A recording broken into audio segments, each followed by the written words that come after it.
Week 18 fantasy football notes. Be sure to subscribe for consistent content.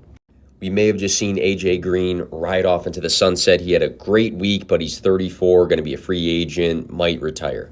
Season high 120 receiving yards for Drake London. His connection with Desmond Ridder has looked okay. Season high 13 targets, season high 103 receiving yards for rookie tight end Isaiah Likely. He stepped up big with a bunch of starters out for Baltimore.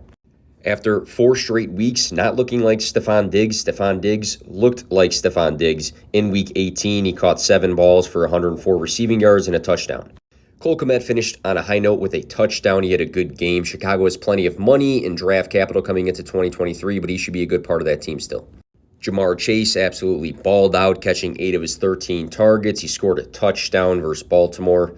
We saw his big playability a few times in this game. Nick Chubb had a rare receiving day. He caught 5 of 6 targets for 45 yards and a touchdown. Kareem Hunt is gone next season. Can we see more Nick Chubb receiving days? Another big day for Jerry Jeudy. He's been the clear-cut wide receiver 1 for Denver. He caught 5 of 6 targets for 154 receiving yards. He's had plenty of good games in 2022. DeAndre Swift had his season-best receiving day. He caught all 7 targets for 61 yards while also rushing for 25. Christian Watson had his 3rd game over 100 receiving yards. We know that he brings upside for that in touchdowns. Thanks to Jordan Akins, Davis Mills, and Brandon Cooks, the Chicago Bears have the number 1 pick because they all balled out in this game. Zach Moss had a season-high 114 rushing yards and a touchdown. He is going to be the Jonathan Taylor handcuff moving forward. Christian Kirk had a big game, 6 catches for 99 receiving yards and a touchdown. He had career highs this year in targets, receptions, receiving yards, and touchdowns with Lawrence. Keenan Allen was the best wide receiver for Week 18. Since his return in Week 11 through Week 18, he scored the 3rd most fantasy points with 18.8 points per game.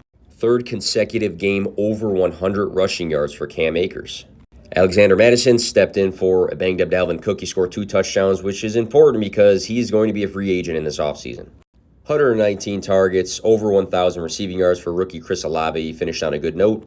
Same can be said for Garrett Wilson, who had a season-high 17 targets. He finished with 147 targets and 1,103 receiving yards as a rookie. A Pickett to Pickens touchdown happened again for the 2nd time across the last 3 weeks.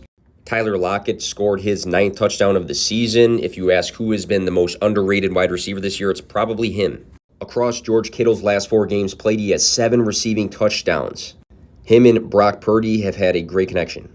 Chig Okonkwo, the rookie tight end, impressed again. He's had 6 games over 40 receiving yards and 3 touchdowns. Austin Hooper's going to be a free agent in this offseason. Not the craziest of games, but Sam Howell in his lone start was a top 10 fantasy quarterback.